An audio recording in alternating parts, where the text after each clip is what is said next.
Astaghfirullah. Bismillahirrahmanirrahim. Assalamualaikum warahmatullahi wabarakatuh.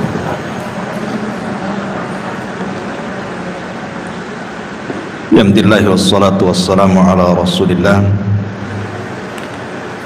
wa ala alihi wa sahbihi wa mawalah wa la hawla wa la quwata illa billahi wa ba'du. Baik, kita lanjutkan pembahasan kita, masih membahas kitab Arba'in Nawawi, dan kita masuk pada hadis ke 36 atau 65 56 ya.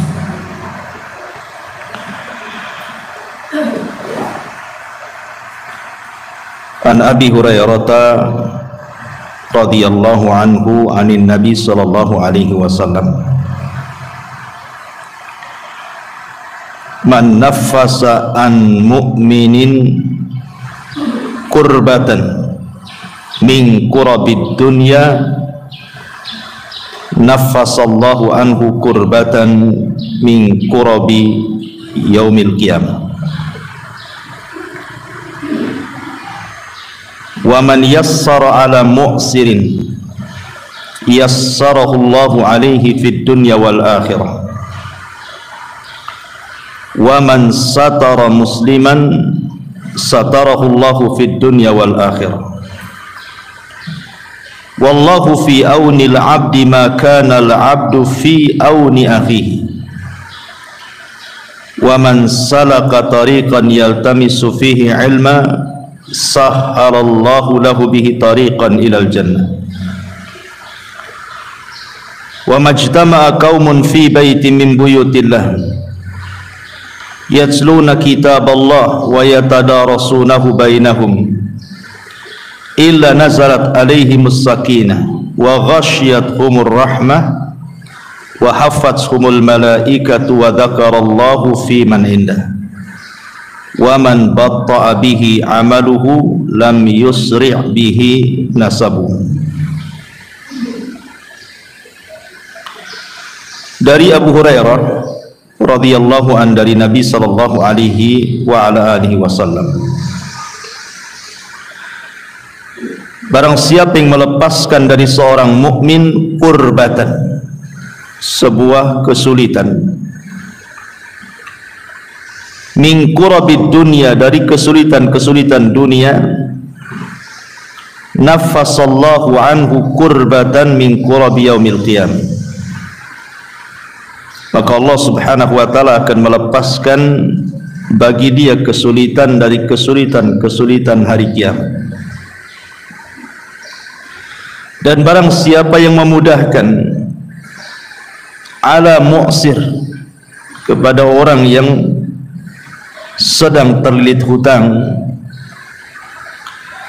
yassarallahu alaihi fid dunya wal akhirah, maka Allah akan mudahkan bagi dia di dunia dan di akhirat. Dan barang siapa yang menutup aib seorang muslim, maka Allah akan tutup aib dia di dunia dan di akhirat. Dan Allah subhanahu wa ta'ala senantiasa menolong hambanya selama hamba itu menolong saudaranya. Maka barang siapa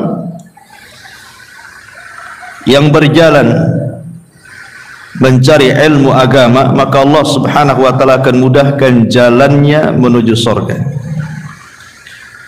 Dan tidaklah sebuah kaum berkumpul di salah satu rumah daripada rumah-rumah Allah, mereka membaca kitab Allah dan mempelajarinya, kecuali akan turun kepada mereka ketenangan dan akan diliputkan kepada mereka rahmat, dan akan diturunkan kepada mereka para malaikat, dan Allah sebut mereka di sisi makhluk yang ada di atas sana. Maka barang siapa yang lambat amalannya, tidak bisa dikejar dengan nasabnya.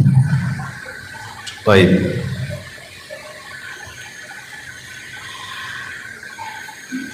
di sini Nabi SAW hendak menjelaskan kepada kita tentang amalan-amalan yang istimewa, karena amalan itu ada dua macam. Ada amalan-amalan yang bermanfaat untuk diri sendiri, ada amalan-amalan yang bermanfaat untuk orang lain. Dan amalan yang sifatnya mutaaddi, bermanfaat untuk orang lain, itu jauh lebih utama dibandingkan amalan yang sifatnya kembali kepada diri kita. Nah, dalam hadis ini Nabi SAW hendak menjelaskan amalan-amalan yang manfaatnya bukan hanya untuk kita tapi juga untuk orang lain. Yang pertama, man nafasa, barang siapa yang nafas. Nafas itu artinya wasiya, meluaskan, memudahkan bahasa kitanya. An mu'minin, dari seorang mukmin, kurbatan. Kurbah itu artinya kesulitan, karena manusia itu tidak lepas daripada kesulitan. Sebab kalau orang lagi sulit itu dunia yang luas jadi sempit masalahnya. Rumah yang luas terasa tidak punya rumah. Otak yang encer pun jadi beku gitu. Jadi orang-orang yang sedang kesulitan apa saja, sedang ditimpa musibah, dari musibah-musibah dunia, kemudian kita datang kepadanya dan berusaha untuk melapangkannya. Tentu dilihat kesulitannya apa kan itu. Kalau memang dia sedang dirundung sebuah permasalahan, ada orang-orang yang cukup ekonominya, cukup segala-galanya, tetapi hatinya tidak cukup sehingga murung, sedih gitu. Berarti kita datang itu hanya untuk menghibur dia saja, memasukkan kesenangan kepada hatinya supaya tidak murung. Nah, itu juga bagian daripada melepaskan kesulitan dia. Maka orang-orang yang melepaskan kesulitan orang lain di dunia, apa saja kesulitannya, namanya manusia pasti akan mengalami kesulitan, pasti mengalami kesulitan. Dan manusia itu kan tidak mungkin hidup sendiri, pasti juga harus bermasyarakat, sehingga akan banyak masalah. Tetapi siapa yang meluangkan waktunya untuk menolong orang lain, maka Allah Subhanahu wa ta'ala akan lepaskan juga kesulitannya kelak pada hari kiamat. Itu namanya al-jaza min jinsil amal. Terkadang Allah Subhanahu wa ta'ala melepaskan kesulitan bagi orang yang melepaskan kesulitan orang lain, itu tidak mesti di akhirat, terkadang di dunia juga kok. Banyak orang-orang yang menolong orang, ketika dia sulit datang pula orang menolong kita. Kama tadinu tudan, kata ulama, sebagaimana kita berbuat baik kepada orang lain, maka nanti ketika kita sulit adalah orang lain diutus Allah untuk berbuat baik kepada kita. Itu maksudnya. Dan ini kebalikan juga sama, orang yang berbuat jahat kepada orang dikirim juga kejahatan kepada kita. Orang yang suka menggibah orang pasti akan dikirim orang yang menggibah kita. Karena ada perkataan salaf itu yang mengatakan, aku melihat ada sebuah kaum tidak punya aib. Ketika dia membicarakan aib orang lain, maka diutus oleh Allah orang yang membicarakan aibnya. Tapi ada sebuah kaum itu banyak aibnya, tetapi dia berusaha menutupi aib orang lain, maka aibnya dilupakan manusia. Dari sini juga ada hukum karma istilahnya ya. Maka kalau kita berbuat baik kepada orang lain, pasti akan dikirim orang-orang baik berbuat baik kepada kita.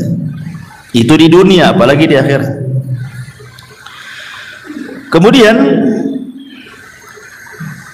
di sini yang kedua, wa man yassara an ala mu'sirin yassarallahu alaihi fid dunya wal akhirah. Siapa yang memudahkan mu'sir, orang yang terlilit hutang, dan memudahkan orang mu'sir itu ada tiga macam. Pertama, memberikan tangguhan. memberikan tangguhan, umpamanya dia hutang, sudah disepakati bahwa kamu harus bayar 1 minggu atau 1 bulan atau 2 bulan atau 3 bulan. Ketika sudah sampai waktunya tidak bisa bayar, bukan karena memang dia itu sengaja tidak bayar, tidak, kita tahu dia memang dia sulit ekonominya gitu ya. Lain dengan orang yang mampu tak mau bayar itu ya. Memang kita melihat orang ini tidak mampu, maka kita menangguhkan, ya sudahlah, mungkin kalau memang ada maka bayar, entah 2 bulan lagi ke depan atau 3 bulan lagi ke depan. Maka ini meringankan dengan cara mengulur-ngulur waktu bayar. Ini makna yang pertama.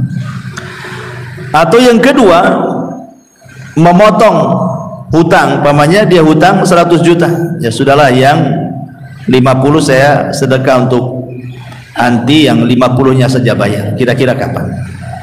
Jadi dikurangi ya.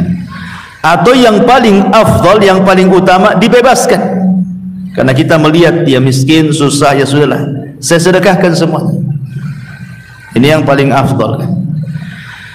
Maka orang-orang yang mampu melakukan 3 perkara ini, Nabi SAW katakan, waman yassara an mu'sirin, siapa yang memudahkan orang-orang yang telit hutang seperti ini dengan 3 cara tadi, memberikan tangguhan atau mengurangi hutang atau membebaskan sekalian gitu ya, maka balasannya yassarallahu alaihi fid dunya wal akhirah, maka Allah akan mudahkan hidupnya itu di dunia dan di akhirat.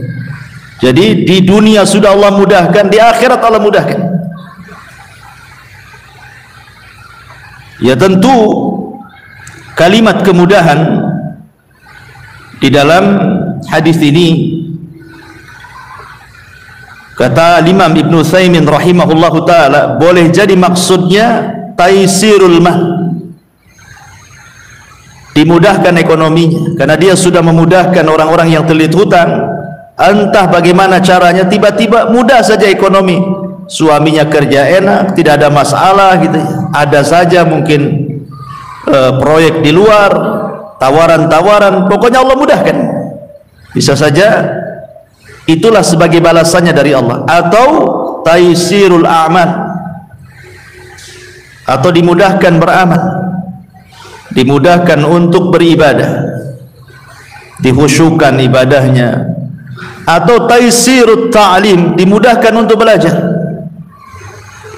Wa ghairi dzalik, wa ghairu dzalik ayyu nau'in min anwa'i taisir, kata Syekh Utsaimin, atau kemudahan-kemudahan yang lainnya. Bukan hanya kemudahan itu saja, kemudahan yang lainnya. Ini yang kedua, barang siapa yang memberikan kemudahan bagi seorang mukmin. Kita jelaskan secara global dulu ya, baru kita rinci. Kemudian yang ketiga, wa man satara musliman satarahullahu fid dunya wal akhirah, siapa yang menutup aibnya seorang muslim di dunia, maka Allah Subhanahu wa taala akan tutup aibnya di dunia dan akhirat. Menutup aib itu ada 3 jenis. Pertama, ada orang ini secara zahir ya, maksudnya nampaknya orang baik. Jadi ibu nampak orang yang, ya ibu tahu dia punya aib. Siapa sih manusia yang tidak punya aib? Pasti punya aib. Tapi ada orang itu secara zahir memang orangnya baik, taat gitu ya, ibadahnya, penampilannya nampak. Maka kalau orang seperti ini, ibu wajib tutup aibnya. Ibu wajib tutup aibnya. Kalau nampak dia orang baik, dari segi penampilannya, dari segi ibadahnya, zahirnya ya, maka tidak boleh dibuka aibnya, bahaya. Membuka aib orang baik itu bahaya. Yang kedua, ada orang jahat, sejahat-jahatnya orang, menyakiti orang, membahayakan orang dengan kejahatannya, mungkin dia preman atau apa gitu ya, maka kata para ulama boleh kita bongkar aibnya hanya untuk mencegah kejahatannya saja, hanya untuk tarbiyah supaya dia sadar. Ini yang kedua. Yang ketiga, zahirnya tidak tampak, saya tidak tahu dia orang baik orang nggak baik, saya tidak tahu. Karena dikatakan orang baik tak nampak zahirnya, dinampakkan orang jahat pun saya belum pernah melihat kejahatannya. Ragu-ragu antara orang baik orang jahat. Maka hukum yang ketiga tetap asal adalah hukum menutup aibnya. Hukum asal menutup aibnya. Ini tiga orang yang harus dipahami tentang masalah satru al-aurah di sini. Man satara musliman, barang siapa yang menutup aibnya seorang muslim, artinya menyembunyikan, menutup, tidak menyebarkan, cukup kita yang tahu saja, maka Allah subhanahu wa ta'ala akan tutup aib kita di dunia dan di akhirat. Ini yang ketiga. Kemudian Allah subhanahu wa ta'ala, Rasulullah SAW menyebutkan yang keempat, wallahu fi aunil abdi ma kana al abdu fi auni akhihi. Dan Allah akan senantiasa menolong hambanya selama hambanya mau menolong saudaranya, mau menolong saudaranya. Menolong apa saja ya. Apa yang bisa kita tolong, nah kita tolong saudara kita. Pamannya ada tetangga butuh kita, dia sedang sakit, kita punya kendaraan, daripada dia sewa, udahlah kita antar saja. Dan macam-macamnya. Kemudian kata Nabi SAW, wa man salaka tariqan yaltamisu fihi ilmah sahhalallahu lahu bihi tariqan ilal jannah. Maka barang siapa yang berjalan dalam rangka mencari ilmu agama, maka Allah mudahkan baginya jalan menuju surga. Dan inilah jalan yang paling mudah. Jalan yang paling mudah, jalan pintas menuju surga itu adalah dengan ilmu. Jangankan urusan agama Bu ya, urusan dunia saja mencari alamat kalau tidak ada pengetahuannya kan susah tuh, lama tuh nyarinya. Tapi kalau tahu alamatnya, tahu jalan tikusnya, sebentar saja sampai itu. Urusan agama juga sama. Kalau kita tahu jalannya nih, dengan banyak beramal, amal-amal tertentu memudahkan orang masuk surga, maka orang berilmu itu akan lebih mudah masuk ke dalam surga dibandingkan orang jahil. Karena orang jahil kan tidak tahu jalannya, macam mana caranya.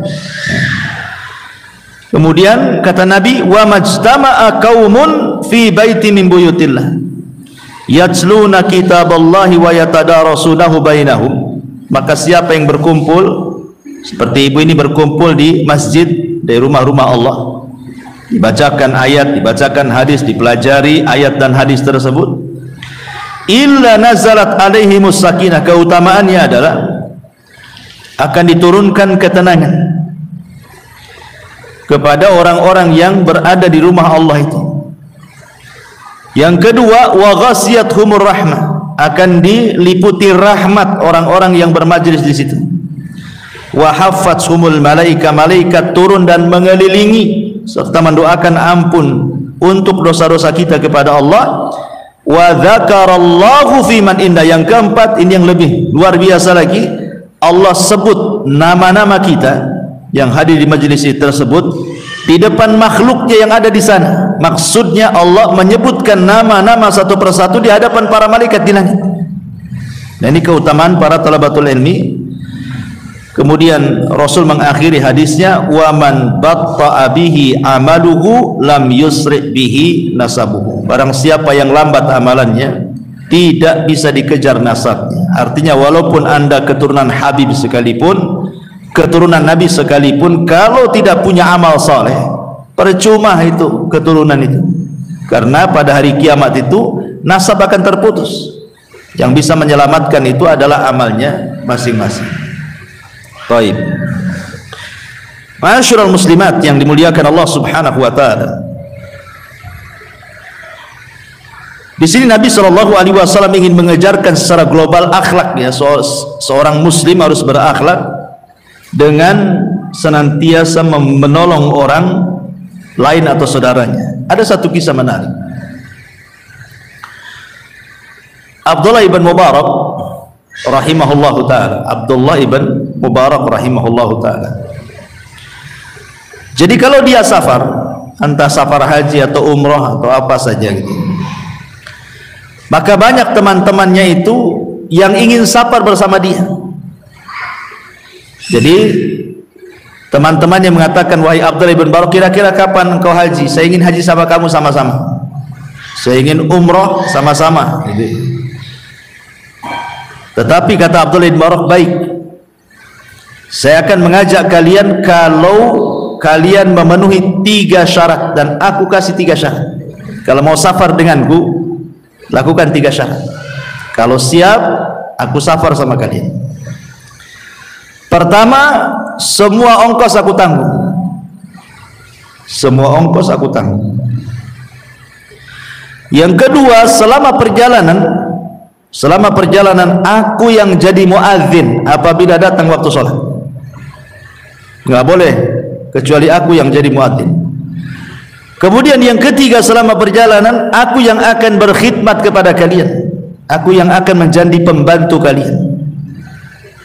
Kalau kalian siap, ayo safar denganku. Ya gimana nggak enak safar dengan dia, coba. Tiket diongkosi, ya kan Bu? Kalau ibu mau safar ke Jawa, ada yang ongkosi tiket PP, maulah semuanya. Atau kemana gitu kan.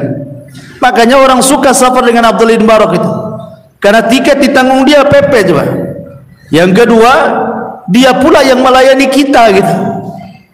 Pemain itu kalau safar zaman dulu kan, kalau lapar kan ya berhenti masak gitu ya. Lain dengan zaman sekarang, tinggal singgah di warung.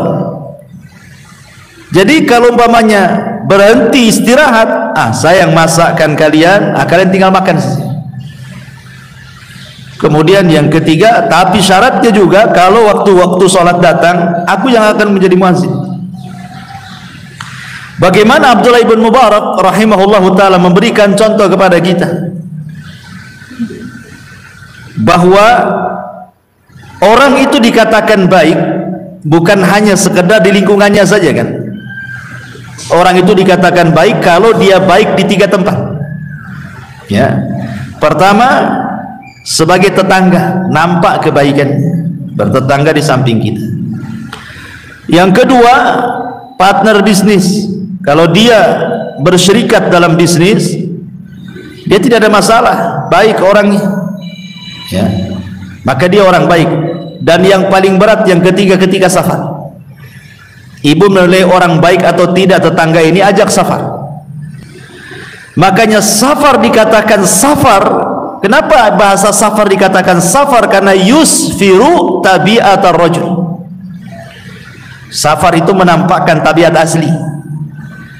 Kalau lagi bertetangga ya baik-baik saja, bisa saja dia tajamul kan, pura-pura senyum, pura-pura nyapa, pura-pura ngucap salam kan, bisa saja, ya.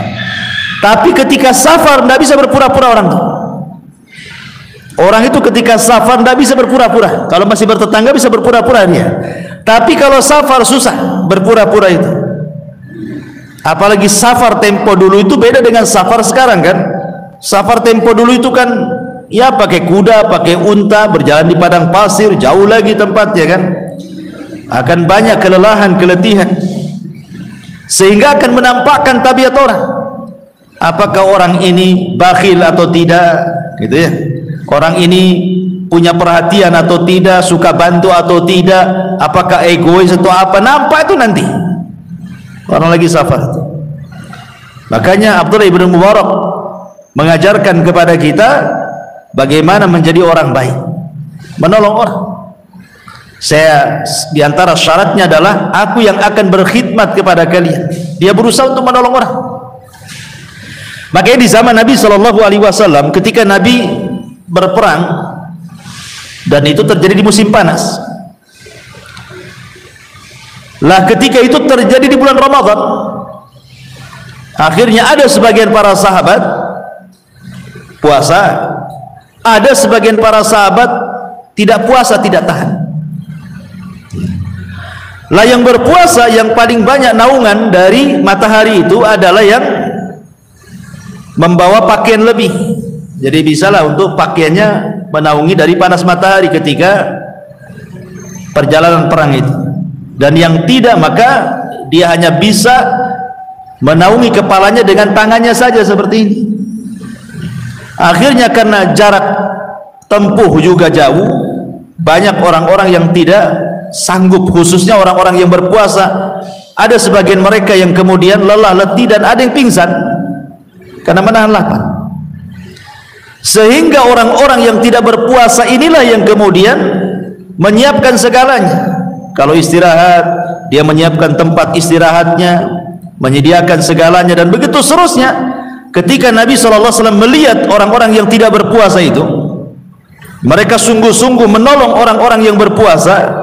Kata Nabi SAW, "Zahabal muftiruna bil ujur." Sungguh orang-orang yang membatalkan puasa itu telah mengambil pahala orang-orang yang berpuasa, diambil oleh mereka, karena mereka yang membantu. Sementara yang puasa ya lemah saja kan, tidak bisa apa-apa. Tapi Rasul mengatakan, "Zahaba al-muftiruna bil ujur." Orang-orang yang tidak puasa telah mengambil pahala-pahala orang yang berpuasa. Karena dalam hukum fikih juga bahwa orang yang safar itu ada rukhsah untuk berbuka kan. Kalau dia tidak sanggup, lebih baik berbuka. Bahkan Rasul dengan tegas mengatakan, "Laisa minal birri asyamu fi safar." Tidak ada kebaikan orang yang safar berpuasa. Maksudnya orang-orang yang tidak tahan, tidak sanggup berpuasa, nekat pula dia berpuasa gitu ya. Tidak ada kebaikan dia memaksa puasa ketika safar. Kecuali kalau safarnya tidak jauh, apalagi zaman sekarang dimudahkan dengan pesawat gitu ya. Ya sama saja sebenarnya sih. Saya berjalan naik motor ke sini ke Tiban sama juga naik pesawat ke Jakarta kan, naik pesawat saja. Malah hausan naik motor dari sini ke Tiban atau ke Batam Center daripada naik pesawat gitu ya. Ya kalau yang demikian, yang seperti ini ya lebih puasa kan, supaya abro lidhimah, supaya jangan punya utang. Sebab berat kalau orang punya utang itu bayarnya. Bayar puasa saja susah, apalagi bayar uang, makin berat lah kan gitu. Ya. Jadi di sini juga Nabi SAW memberikan semangat kepada para sahabat yang berbuka menolong orang-orang yang berpuasa, sampai Rasul mengatakan orang-orang yang berbuka itu telah mengambil pahala orang berpuasa. Jadi menolong orang lain itu besar pahalanya. Baik, ma'asyiral muslimat yang dimuliakan Allah Azza wa Jalla. Lah dalam hadis ini juga banyak yang kita akan petik. Salah satunya adalah Nabi SAW memberikan kepada kita pahala bagi orang-orang yang melepaskan hutang seorang muslim. Ada 3 pahala yang akan diberikan oleh Allah Subhanahu wa ta'ala bagi orang-orang yang tidak mempersulit orang yang terlilit hutang. Yang pertama, dia akan mendapatkan naungan di hari yang tidak ada naungan kecuali naungan Allah Azza wa Jalla. Dan itu berdasarkan hadis riwayat Muslim. Nabi mengatakan, "Man anzara mu'siran," barang siapa yang memberikan tempo bagi orang-orang yang terlilit hutang, ataupun wada'a anhu, ataupun bukan hanya memberikan tempo, melepaskan. Tadi saya katakan melepaskan mungkin separuhnya atau secara keseluruhan. Maka Rasul mengatakan, "Adzallahullahu fi dhillihi," maka orang ini akan mendapatkan naungan di bawah naungan Allah Subhanahu wa ta'ala pada hari kiamat. Ini yang pertama. Yang kedua,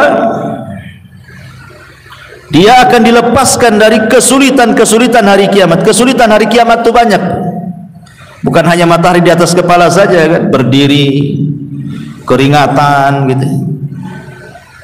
Bukan hanya panas gitu, keringatan, berdesak-desakan dan macam-macam, was-was ya. Maka orang-orang yang seperti ini berdasarkan hadis juga yang kita baca tadi, maka Allah Subhanahu wa taala an yunjiyahullahu min qurabi yaumal qiyamah, maka dia akan diselamatkan dari kesulitan-kesulitan pada hari kiamat. Kemudian yang ketiga, Allah Subhanahu wa taala terkadang akan melepaskan dosa-dosanya sebagaimana dia melepaskan hutang orang. Jadi pada hari kiamat ada orang yang dipanggil oleh Allah Subhanahu wa taala. Orang yang dipanggil oleh Allah. Kemudian ditanya, "Halaka hasanah?" Atau "A'amilta minal khairi syai'an?" Apakah kamu punya amalan kebaikan walaupun kecil, walaupun sedikit? Orang ini mengatakan, "Aku tidak ingat." Aku tidak ingat maksudnya karena dia tidak banyak beramal. Tidak bisa menyebutkan. Kalau dia banyak amalannya kan tinggal disebutkan saja. Tapi karena dia tidak banyak amalannya, dia mengatakan aku tidak ingat, kecuali katanya aku pernah menghutangi seseorang, kemudian dia tidak sanggup bayar, maka aku ikhlaskan semuanya, ya, aku lepaskan semuanya, hanya itu yang aku ingat ya Allah. Maka Allah Subhanahu wa taala mengatakan, sebagaimana engkau telah melepaskan orang-orang yang terlilit hutang dari dirimu, maka Allah lebih berhak melepaskan dirimu dari api neraka, masuk ke dalam surga. Ya, bagaimana orang-orang yang seperti ini ya, kalau ikhlas maksudnya kan, karena urusan harta ini kan memang sulit kan, apalagi tabiat manusia itu wa yuhibbunal mala hubban jam. Jangankan bicara jutaan, ratusan ribu saja kadang-kadang dikejar-kejar tuh orang yang punya utang. Kapan bayar? Kapan bayar katanya. Ya. Iyalah Ustaz, kita pun makan susah gitu ya. Dia dulu minta-minta, kasihanlah dia, akhirnya kita kasih. Sekarang saya yang minta, dia tak kasihan pula sama saya katanya. Ya sebenarnya hak kita menuntut hutang gak ada masalah kan itu. Hak kita tidak apa-apa. Tapi kalau seandainya kita ingin mendapatkan pahala, mendapatkan naungan, ya seperti ini caranya kan itu. Karena paling cepat mendapatkan pahala dengan cara memberikan tangguhan atau memangkasnya atau mengikhlaskan semuanya. Baik, ini juga diantara faedah dari hadis ini juga. Kemudian juga faedah dari hadis ini juga adalah ketika Nabi SAW bicara tentang berusaha untuk menolong saudaranya, atau dalam bahasa lain disebut qadha hawaijin nas, melepaskan kesulitan-kesulitan manusia. Thabit Al-Bunani atau dalam riwayat Al-A'mash rahimahullahu ta'ala, jadi ada seseorang ini ingin menemui orang tertentu di zaman Hasan Al-Basri rahimahullahu ta'ala. Di zaman Hasan Al-Basri rahimahullah ta'ala, jadi dia datang kepada Hasan Al-Basri, "Ya Imam, berikan kepadaku kawan agar aku bisa menemui seseorang." Mungkin seseorang ini entah pejabat, entah apa gitu kan, kita sulit kalau orang biasa menemui pejabat, harus ada orang dekat dia ya kan, atau orang yang berpengaruh lah, supaya kita bisa menemuinya. Sementara bukan hanya sekedar butuh teman yang berpengaruh kepada orang tersebut, perjalanan pula jauh. Jadi dia meminta tolong kepada Hasan Al-Basri, "Berikan teman untukku, aku ingin ketemu dengan seseorang, tapi tidak mungkin aku ketemu dengan dia kecuali engkau yang kasih rekomendasi." Akhirnya kemudian Hasan Al-Basri mengatakan, "Kalau begitu datanglah kepada A'mash." Lah A'mash ini seorang ulama besar, sementara ketika itu dia sedang i'tikaf. Kata Hasan Al-Basri, "Kasih tahu aku yang nyuruh, minta dia mengawani engkau datang kepada orang tersebut, karena A'mash ini juga disegani oleh orang itu." Kemudian orang ini datang kepada A'mash dan mengatakan, "Ya A'mash," kata Hasan Al-Basri, "engkau disuruh menemani aku menjumpai fulan, dan itu jaraknya cukup jauh." Kata A'mash mengatakan, "Tidak bisa, aku sedang i'tikaf." bilang sama Hasan Al-Basri, cari orang lain, saya sedang itikaf. Akhirnya orang ini datang kepada Hasan Al-Basri. Apa kata Hasan Al-Basri? Bilang sama Amas, seandainya dia membantu saudaranya, mengantarkan saudaranya kepada orang tertentu tadi, itu lebih baik bagi dia daripada haji kemudian haji kemudian haji. Bukan cerita itikaf, cerita haji lagi. Kalau seandainya dia haji berkali-kali, itu lebih baik dia mengantarkan orang ini kepada orang tersebut, karena Anda sudah menolongnya. Dari sini juga ada kaidah, kalau pemahaman kita dari perkataan Hasan Al-Basri itu, pertama yang saya katakan di awal, bahwa ibadah yang sifatnya manfaat kepada orang lain jauh lebih baik di hadapan Allah dibandingkan ibadah yang manfaatnya kembali kepada kita, kan? Itikaf kan kembali kepada kita, haji juga sama. Tetapi mengantarkan orang ini kan manfaat untuk orang itu juga. Makanya kata Hasan Al-Basri, katakan kepada Amas itu, seandainya dia mau menolong orang ini mengantarkan, jauh lebih baik pahalanya dibandingkan dia haji kemudian haji kemudian haji gitu. Apalagi itikaf. Nah, soalnya seperti itu. Jadi luar biasa kan, menolong orang ini luar biasa gitu pahalanya. Kata Hasan Al-Basri rahimahullahu ta'ala. Ma'asyiral muslimat yang dimuliakan Allah Subhanahu wa taala. Kemudian juga dalam hadis ini yang paling penting juga adalah menutup aib. Di dunia ini selain para nabi, tidak ada manusia yang sempurna 100%, dan tidak pula ada orang yang berdosa 100%. Tidak ada manusia yang sempurna 100%, tidak ada juga yang berdosa 100%. Pasti orang itu diantara sempurna dan berdosa. Artinya tidak ada yang sempurna. Mungkin seseorang itu sekali-kali dia berbuat baik, sekali-kali dia maksiat, atau terkalahkan kebaikannya dari maksiat, atau terkalahkan maksiat dari kebaikannya. Manusia kan seperti itu. Artinya setiap manusia itu punya salah dan dosa. Karena kita tahu bahwa manusia itu ada salahnya, terkadang satu sisi ada salahnya, terkadang satu sisi juga ada dosanya, maka kita tidak bisa mencela orang. Ketika kita kemudian membongkar aib orang lain, apakah kemudian para pembongkar aib itu pada badannya tidak ada aib? Pasti ada aib, tidak mungkin tidak ada aib. Namanya tidak ada manusia yang sempurna, kan? Pasti kita juga punya aib, sebagaimana orang itu punya aib, kita juga sama. Makanya kenapa dalam sebuah hadis Nabi SAW mengatakan,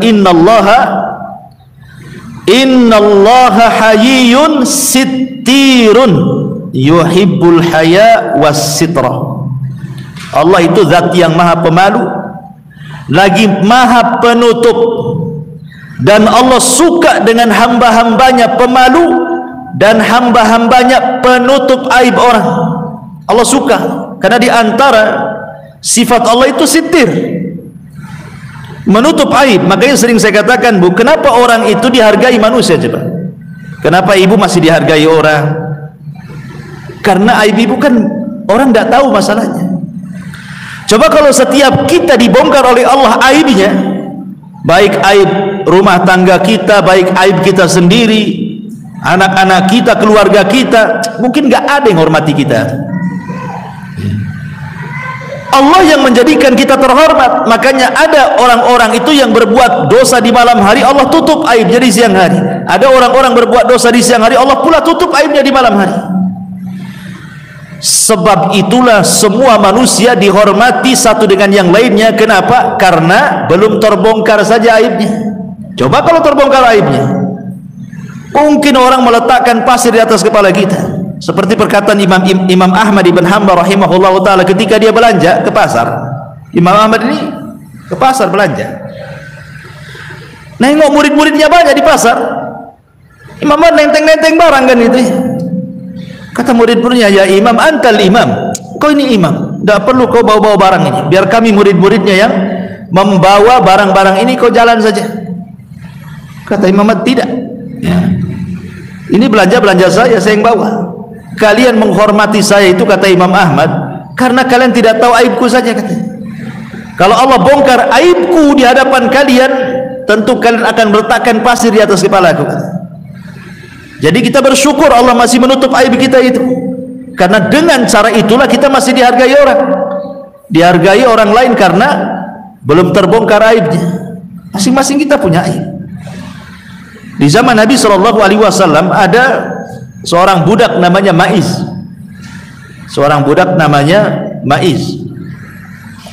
Ma'iz ini punya tuan namanya Hazal. Jadi Ma'iz ini budak, kemudian dijadikan anak angkat oleh Hazal. Tiba-tiba Ma'iz ini berzina dengan sesama budak. Ketahuan sama Hazal, tuannya ini. Ya. Akhirnya kemudian dilaporkan sama majikannya. Padahal Ma'iz ini sudah tobat, ketahuan tuannya sekaligus bapak angkatnya, dia bertobat, tidak akan mengulangi lagi, berjanji. Maka Hazal memaksa dia untuk dilakukan had, dilakukan hukuman rajam karena Ma'iz sudah menikah, dia berzina, hukum rajam dalam Islam kan itu. Jadi Hazal ini akhirnya datang kepada Nabi SAW, kemudian menceritakan tingkah laku Ma'iz ini yang berzina dengan orang lain sementara dia sudah menikah. Berarti Hazal minta untuk ditegakkan hukum Islam, rajam. Kemudian datanglah Hazal melaporkan seperti itu. Akhirnya orang-orang tahu, yang tadinya tidak tahu orang jadi tahu. Maka karena urusannya sudah sampai kepada Rasulullah,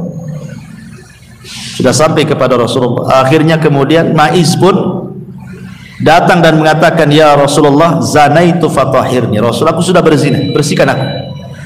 Rasul, aku sudah berzina, bersihkan aku. Karena akhirnya kemudian Ma'iz meminta juga supaya ditegakkan rajam karena laporan bapaknya, akhirnya dia ngaku lah kan gitu.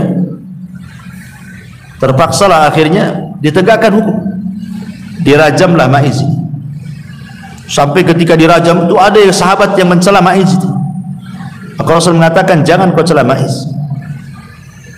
Kemudian setelah perajaman itu Rasul memanggil siapa? Hazal, bapak angkatnya. Dan Nabi SAW mengatakan, ya Hazal, lau satartahu biridaika kana khairan. Hazal, kenapa kau datang kepadaku menceritakan tentang perzinahan Ma'iz? Kalau engkau tutup aibnya, kau jangan cerita. Kamu panggil saja Ma'iz, nasihati dia supaya tobat. Tidak perlu harus datang kepadaku sehingga harus tegakkan hukum had, gitu maksudnya. Biar dia bisa bertobat. Jadi Rasul menyayangkan kepada Ma'iz kan. Kenapa? Kalimat itu menunjukkan apa? Rasul meminta kalau orang lain melakukan perbuatan dosa, kalau bisa kita tutup aibnya. Ya. Makanya Rasul mengatakan, ya Hazal, lau satartahu biridaika kana khairan. Hai Hazal, kalau kau tutup dengan kainmu itu, maksudnya jangan kau ceritakan. Cukup engkau dengan Ma'iz yang tahu, kau nasihati dia supaya tobat, selesai. Enggak harus jadi rajam gitu maksudnya. Itu lebih baik kata Rasulullah. Dibayangkan. Ya, lihat. Dari sini menunjukkan bahwa sekalipun ibu melihat dengan mata kepala ibu ini, umpamanya tetangga melakukan maksiat, tahulah dengan matanya. Itu saja kita harus menutupi aibnya. Seandainya kita melihat, apalagi tidak melihat, kemudian dengar si fulan melakukan begini begitu, tiba-tiba ibu bercerita, ibu namanya tajasus namanya. Tidak boleh, haram. Melihat saja kita harus tutup aibnya, apalagi mencari-cari aib orang. Ya, ngintip-ngintip di jendela, ngapain orang itu? Jangan-jangan itu ngapain ngintip-ngintip kesalahan orang? Ya, itu tajasus, itu naik lagi dosanya. Ya. Jadi dari sini juga Nabi mengajarkan kepada kita untuk berusaha menutup aib orang lain. Makanya Abu Bakar Siddiq radhiyallahu an, dia mengomentari tentang kisah ini, laulam ajid lisariki wazani wasyaribil khamri illa thawbi la ahbabtu an asturahu alaihi. Kata Abu Bakar Siddiq radhiyallahu an, kalaulah aku tidak mendapatkan bagi pencuri, bagi pezina, bagi peminum khamar kecuali pakaianku ini yang bisa menutup aibnya, akan kulakukan. Sampai seperti itu Abu Bakar Siddiq radhiyallahu an.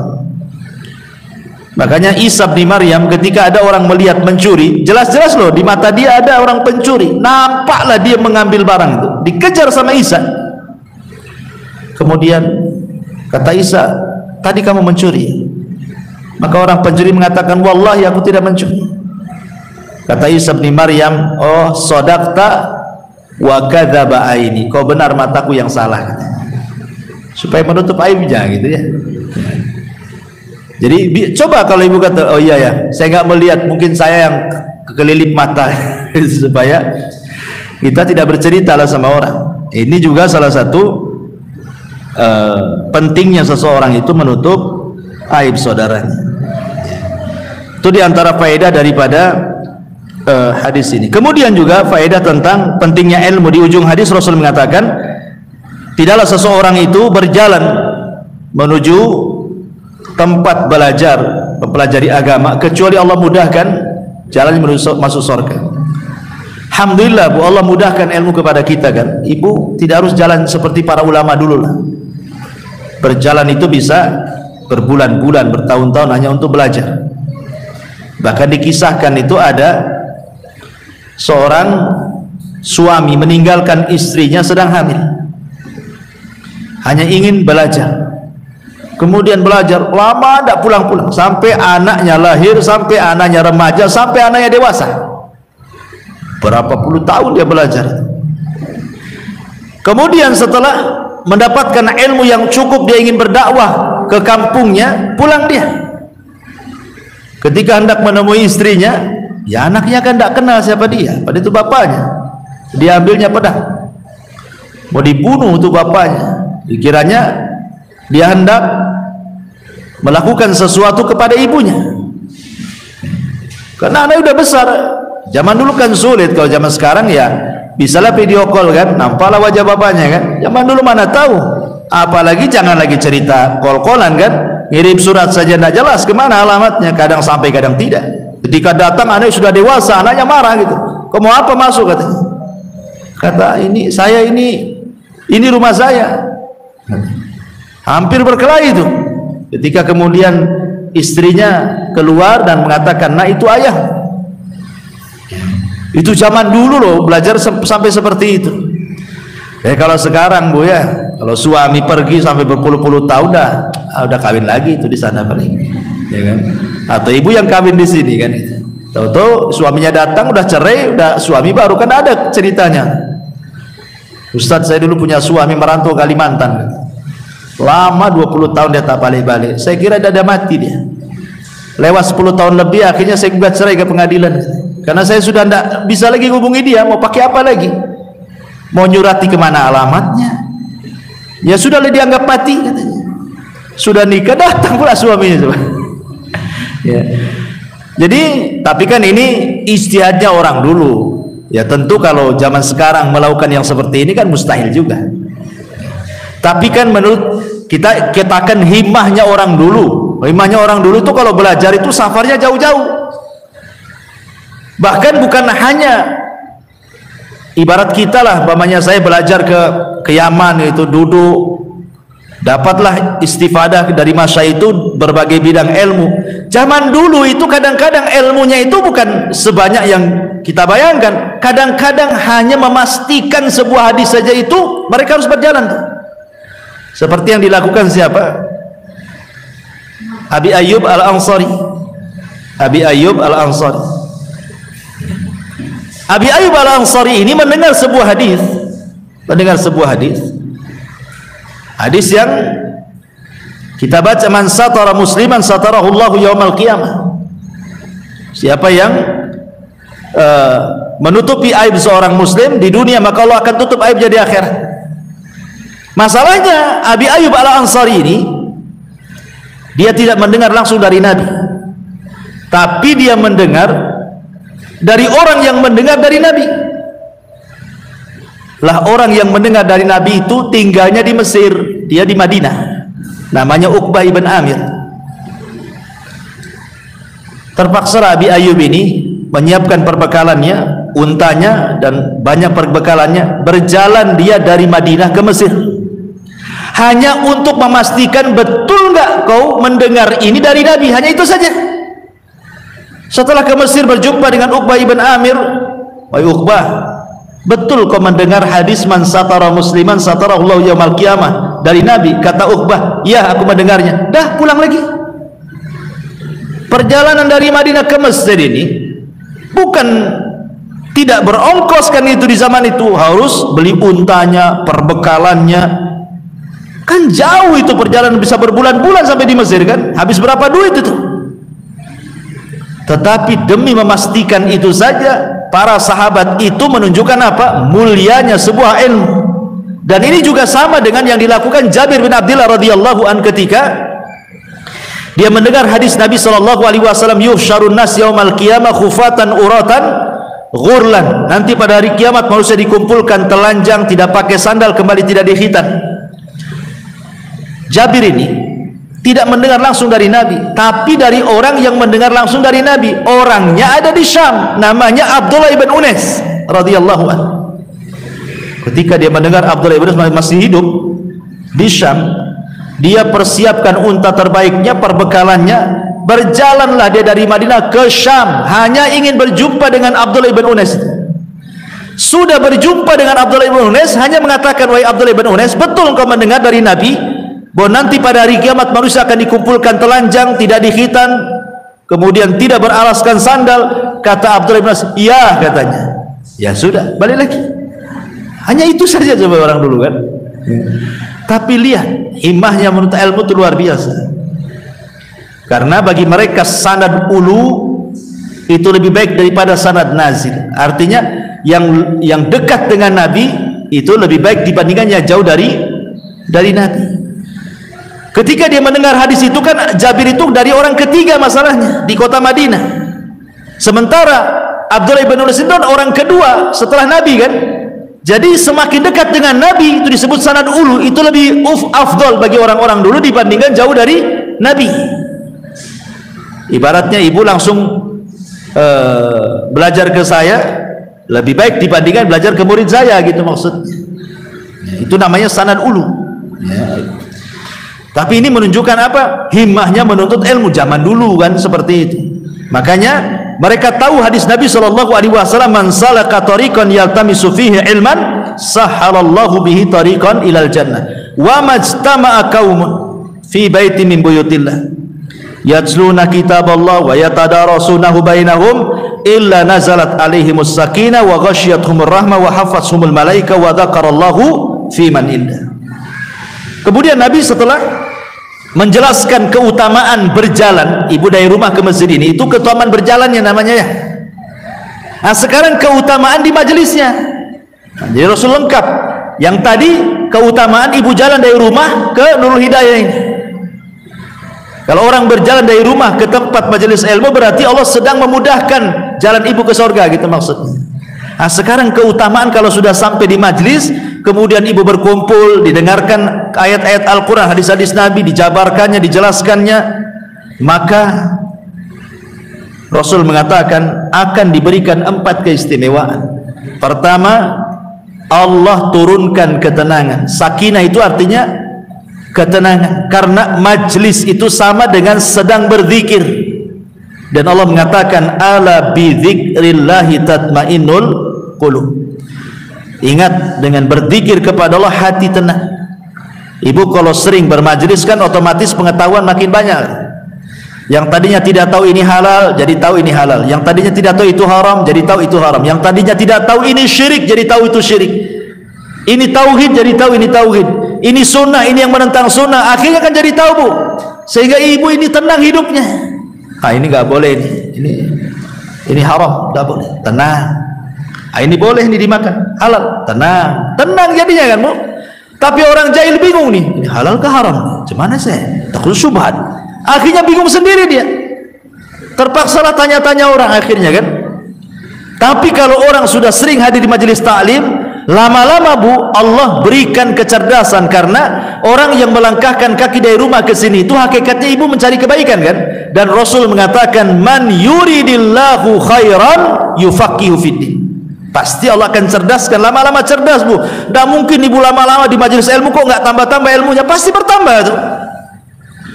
Nah dengan bertambahnya pengetahuan, tenanglah hidup kita berjalan, tahu yang mana yang boleh dan yang tidak.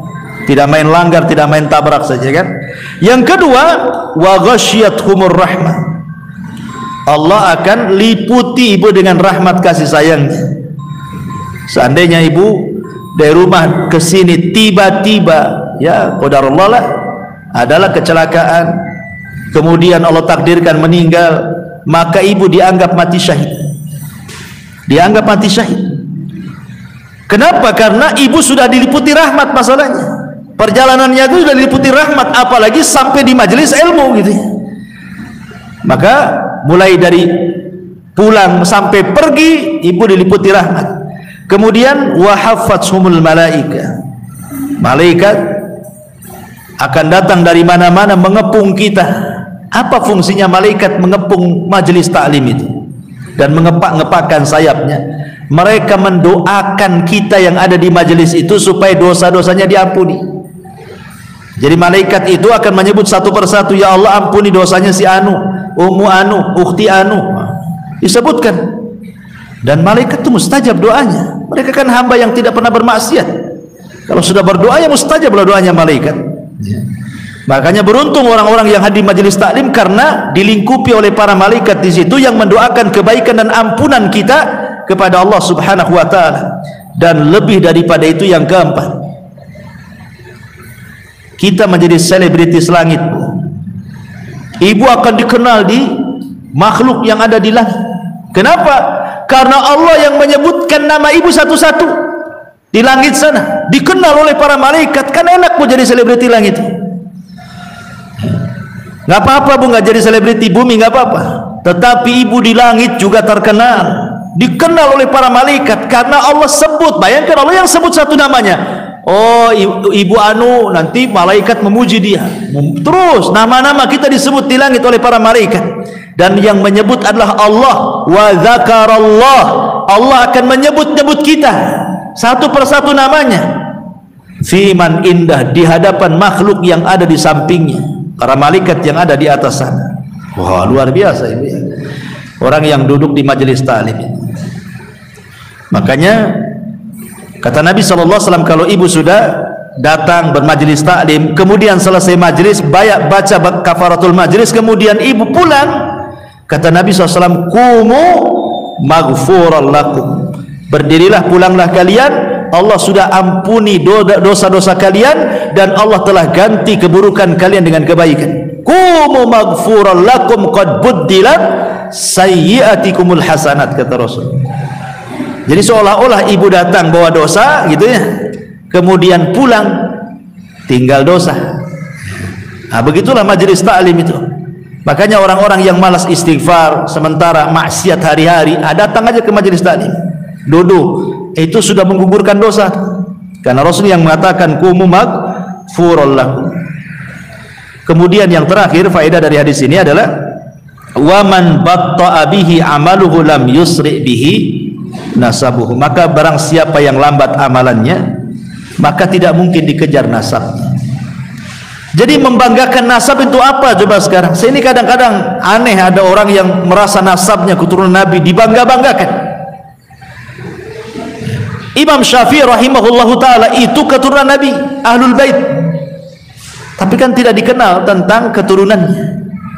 Yang dikenal justru keimaman madhabnya. Ya kan, Imam Syafi'i kan yang dikenal imam madhabnya. Mungkin ibu tidak tahu kalau silsilah Imam Syafi'i itu Ahlul Bait, kecuali setelah membaca biografinya. Oh rupanya Imam Syafi'i itu sampai ke nasab Nabi Ahlul Bait, tapi kan tidak dikenal masyarakat. Yang dikenal Imam Syafi'i itu ya imam madhab itu saja kan. Ya, karena Imam Syafi'i mengajarkan kepada kita bahwa nasab itu pada hari kiamat akan terputus.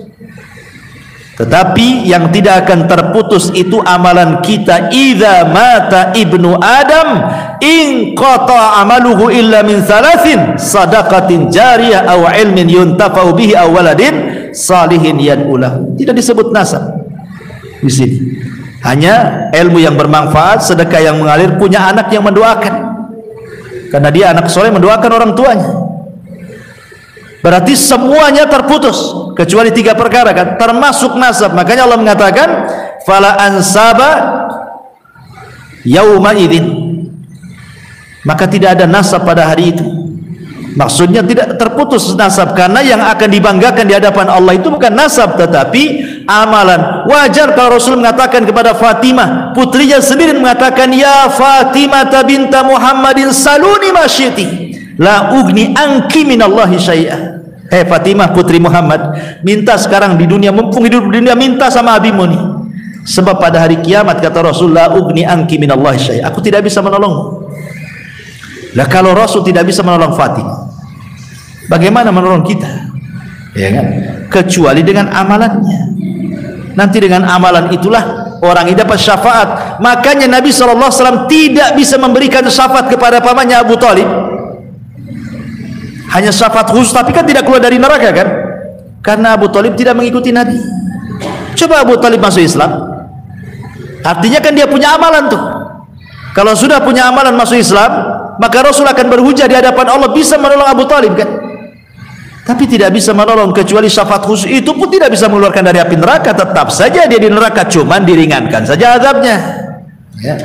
Maka di sini juga faedah bahwa waman batta'a bihi amaluhu lam yusri' bihi nasabuhu. Siapapun yang lambat amalannya tidak bisa dikejar dengan nasabnya. Wallahu alam. Ini diantara faedah hadis yang ke berapa itu? Sadis wa thalathin, ya. 36. Taib. Sebelum saya tutup, silakan kalau ada yang bertanya.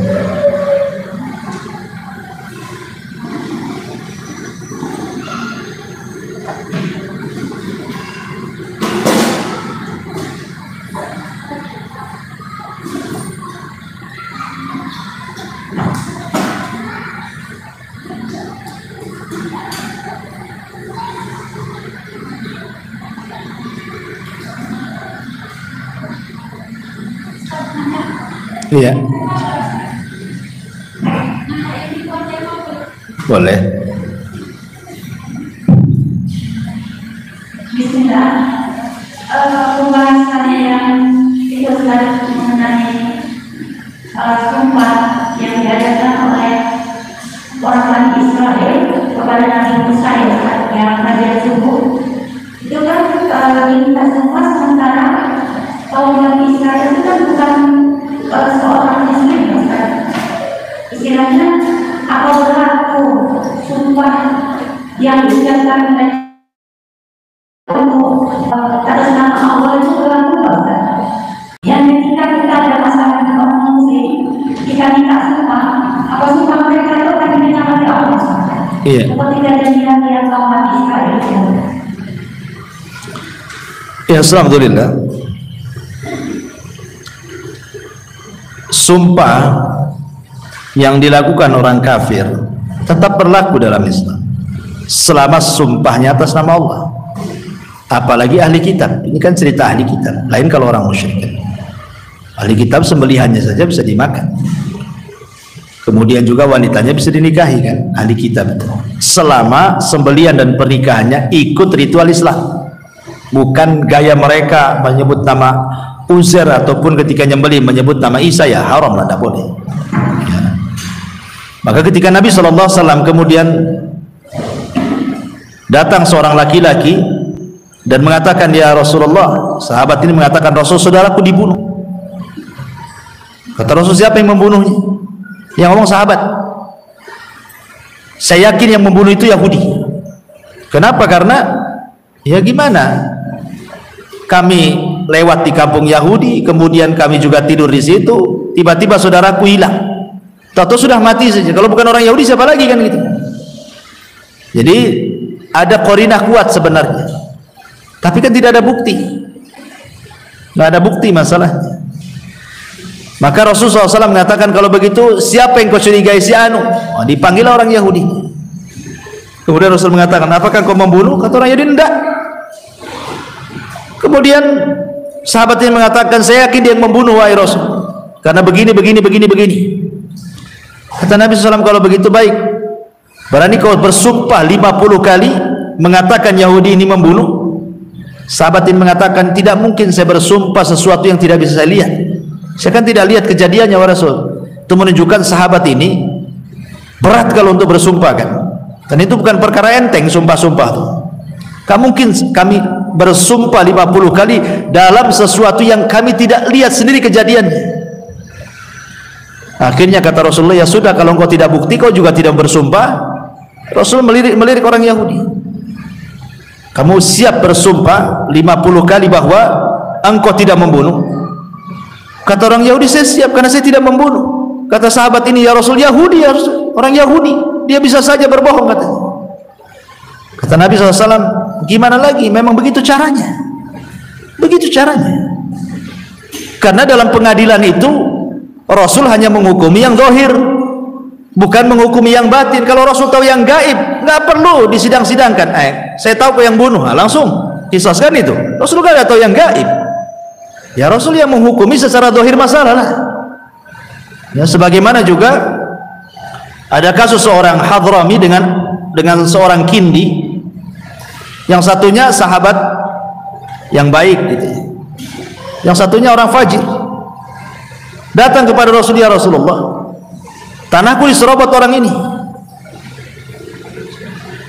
Akhirnya kemudian Rasul mengatakan, betul, ini tanah dia. Kata Kindi, enggak, ini tanahku, udah lama aku di sini, katanya. Kata Hadrami ini, orang dari sahabat dari Hadraul Maut ini mengatakan, tidak Rasul, itu tanah bapakku, itu warisan bapakku. Kata Rasulullah, baik kalau gitu ada bukti enggak?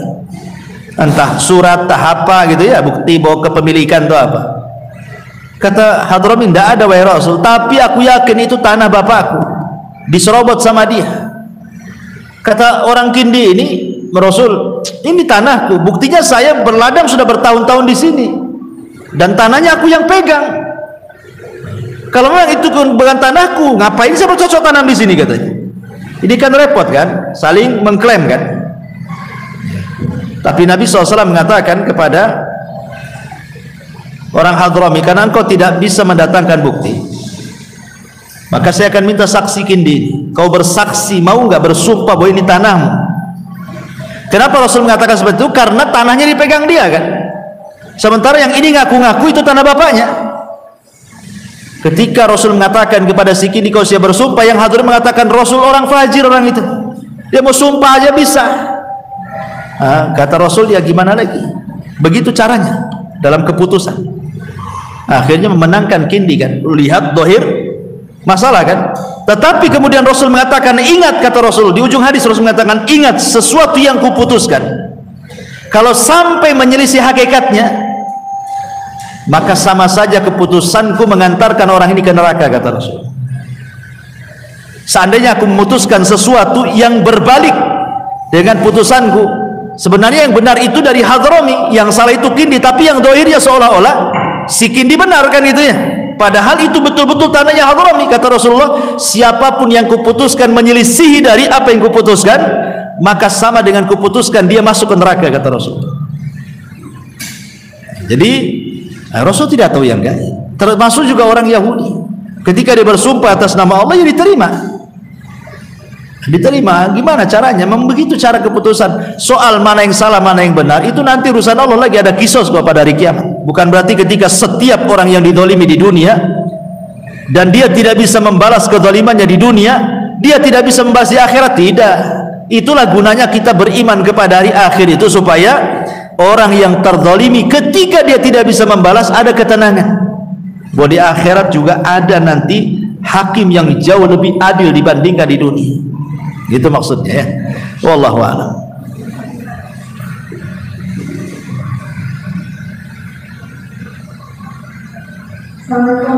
Waalaikumsalam. Jadi saya akan perhatikan sebenarnya saya benar-benar setelah mereka sudah meninggal, kemudian saya yakin bahwa mereka tidak akan dosa. Lalu mereka mengatakan kami sudah tidak meninggal, tapi memberi waspada.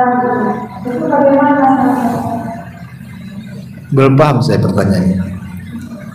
Jadi kan mereka sudah menciptakan keburukan di sekolah. Lalu saya hati sudah meninggal. Lalu mereka menjawab, mereka bilang sedang tidak meninggal. Sedang tidak menggibah tapi waspada gitu. Ya. Waspada dari siapa? Dari orang yang digibah. Tadi kan sudah saya katakan, lihat orang yang sedang digibah itu, dia orang baik zahirnya atau orang jahat? Kalau zahir orang yang digibah ini orang baik, zahirnya orang baik, ya namanya orang baik pun tidak lepas daripada kesalahan kan. Sebaik-baiknya orang selain Nabi itu pasti punya salah kan. Tapi kalau secara umum dia baik orangnya, dia baik orangnya secara umum lah, 70% dia baik, 30% nya tak baik kan.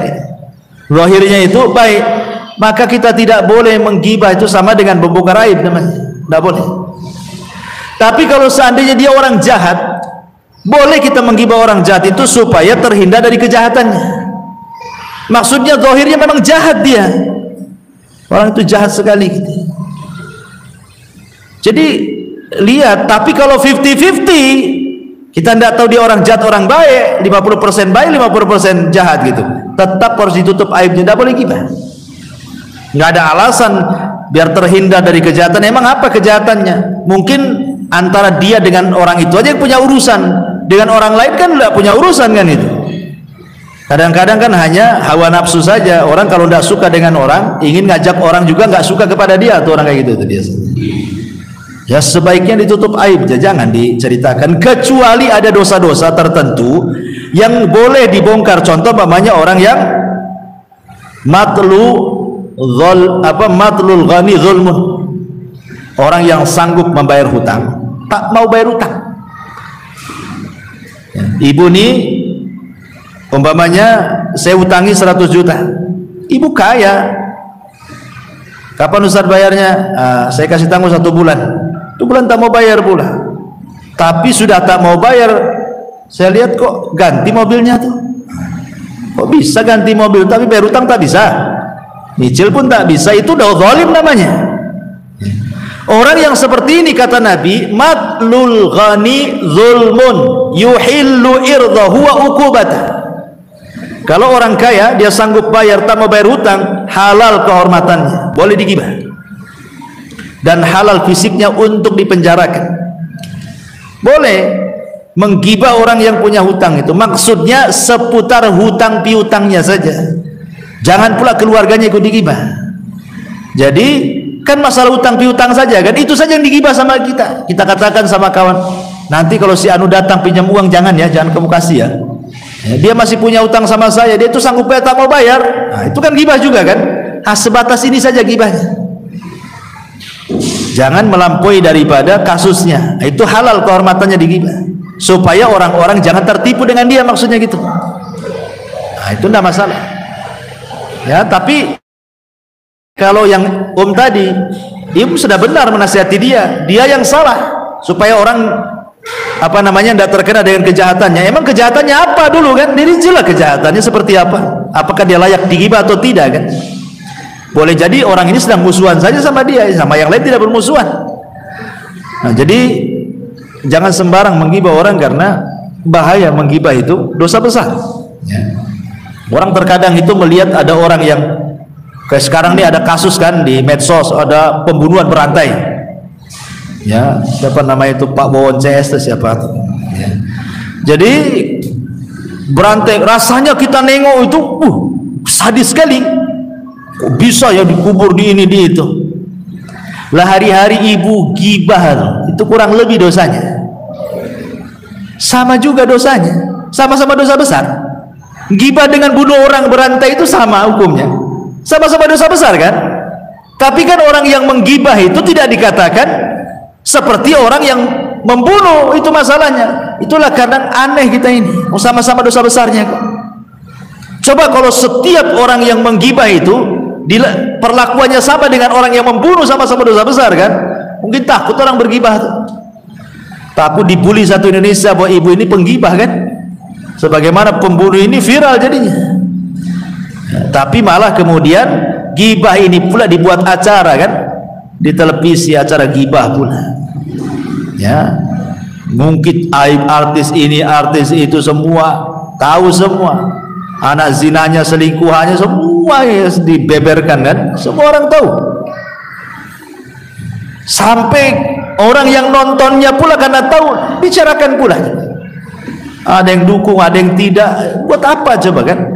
Jadi kadang-kadang harus paham bahwa ghibah itu dosa besar, sama dengan membunuh, sama dengan minum khamr, sama dengan berjudi. Jadi harus hati-hati, belajar diam ya bahasanya. Wallahu a'lam. Iya.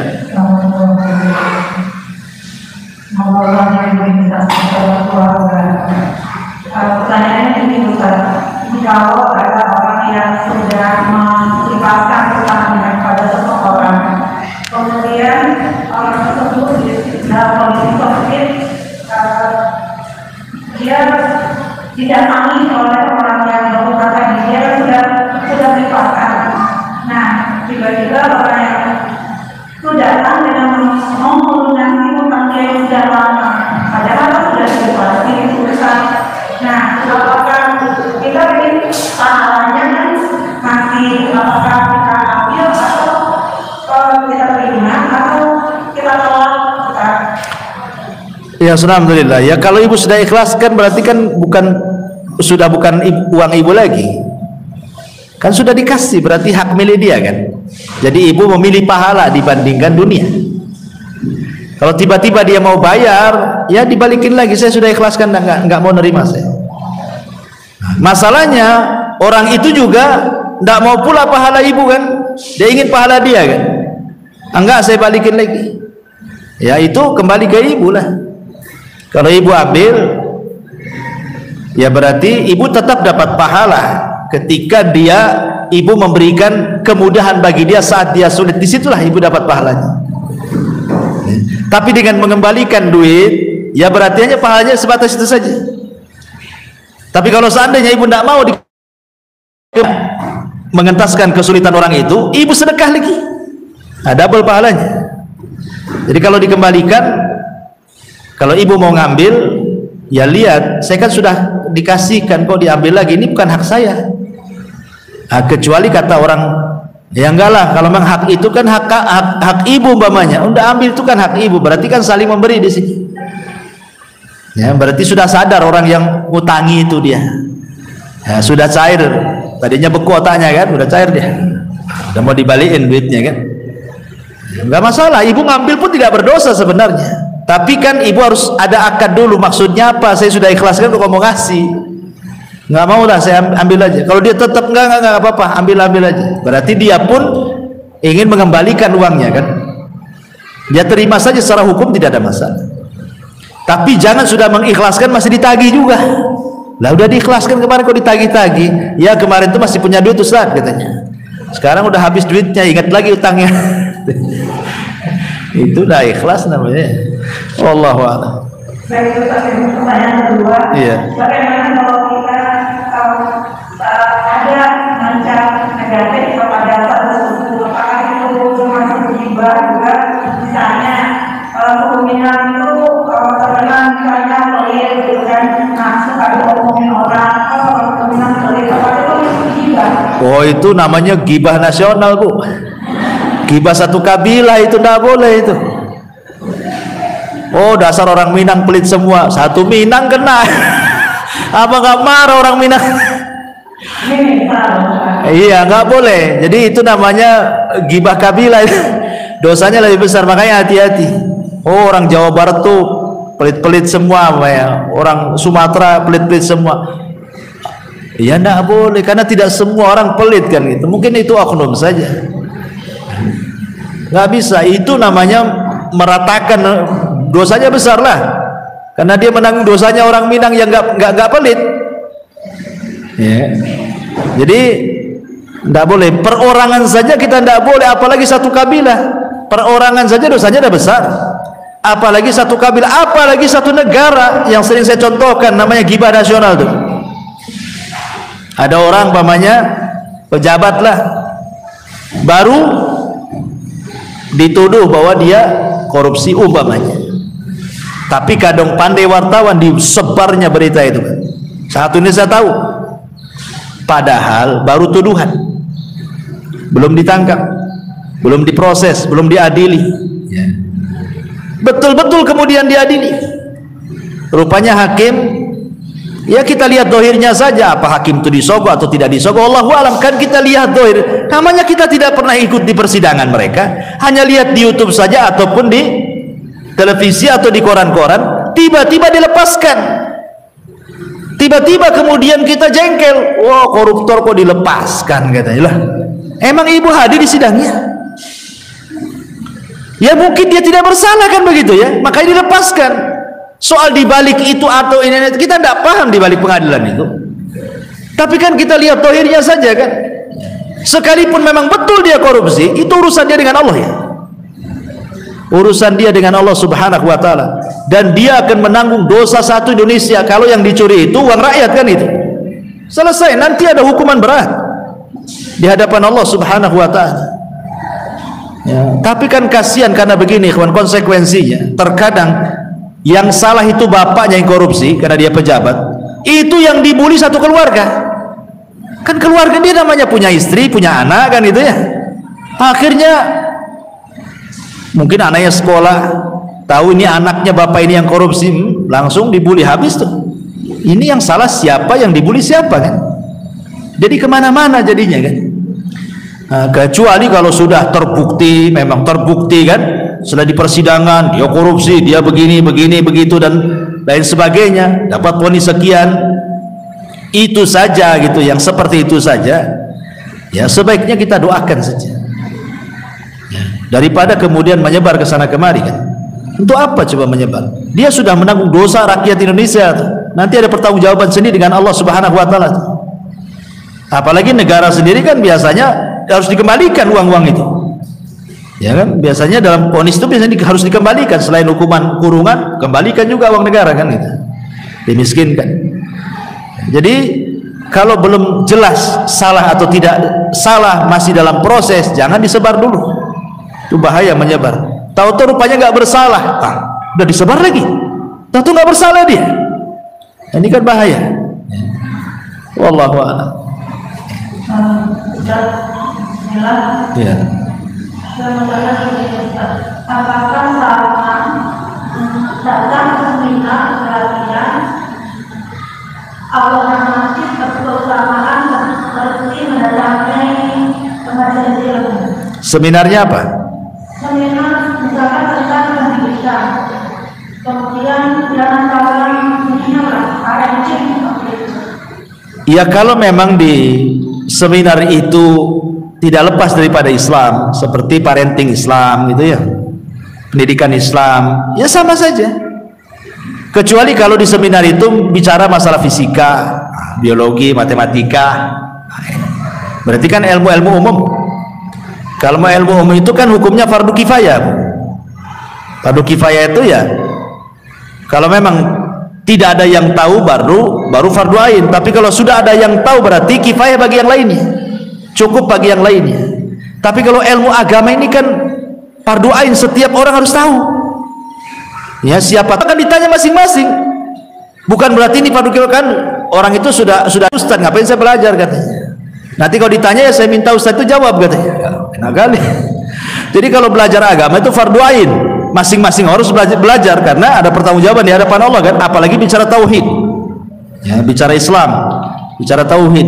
Tapi kalau umum ini paling tinggi fardu kifayah. Pamannya memang di Indonesia nggak ada dokter, berarti berdosa karena nanti asli pakai dokter orang kafir dibodoh-bodohi dan begitu seterusnya kan. Maka ketika itu wajib ada yang belajar kedokteran. Tapi kalau sudah ada tidak fardu ain lagi, kifayah jadinya. Cukup mereka sudah ada yang tahu. Kita yang lain saja bidangnya. Tapi kalau agama tidak. Mau anda dokter, mau anda insinyur, mau anda tukang ojek, mau anda pengangguran, wajib belajar agama. Ya. Jadi lihat seminarnya seperti apa ya. Kalau seminarnya ada bau-bau Islam di situ, ya sama dengan hadir di majelis taklim. Apa bedanya seminar dengan taklim? Sama-sama duduk juga di situ. Tapi kalau cerita-cerita bisnis, seminar soal multi level marketing, nah itu haram lagi, tidak boleh datang. Ya, atau seminar-seminar yang sifatnya keduniaan lah. Ya lihat manfaatnya saja di situ. Tapi tidak sama dengan hadir di majelis taklim. Kecuali kalau dalam seminar itu sekali lagi memang tidak lepas daripada Islam, lengket dengan Islam. Seperti tadi saya ibu katakan, parenting, ya mungkin dijelaskan tentang parenting Islam, bagaimana pendidikan Nabi, pendidikan para sahabat dan begitu seterusnya. Ini kan tidak lepas daripada Islam juga, ya sama dengan hari majelis tadi. Wallahu a'lam. Ya. Saya masih bingung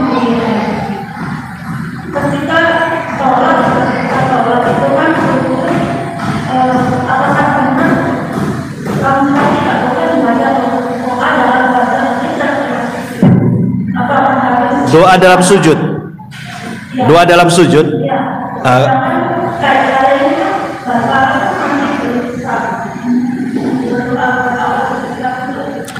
iya, alhamdulillah. Ulama berselisih pendapat tentang doa dalam sholat. Tetapi ulama mengatakan malam yuhsinul qiraah, bagi yang kurang baik yuhsinul arabiyah, mungkin dia Arabnya kurang bagus. Apakah boleh menggunakan bahasa selain bahasa Arab? Boleh, tidak ada masalah. Siapa yang melarang? Enggak apa-apa. Nah, cuman ketika para ulama membahas doa dalam sujud itu boleh dengan bahasa selain bahasa Arab bagi orang yang la yuhsinul arabiyah, bagi orang yang tidak bisa berbahasa Arab sama sekali. Apakah doanya dalam hati ataukah doanya diucapkan? Kan gitu ya. Nah, dulu ya kita juga pernah bertanya kepada para masyayikh waktu belajar di Yaman, ya mereka menjawab doa dalam hati, karena tidak boleh memasukkan bahasa-bahasa dalam sholat itu selain bahasa Arab, ya. Tapi belakangan saya mendapatkan fatwa kalau tidak salah dari siapa?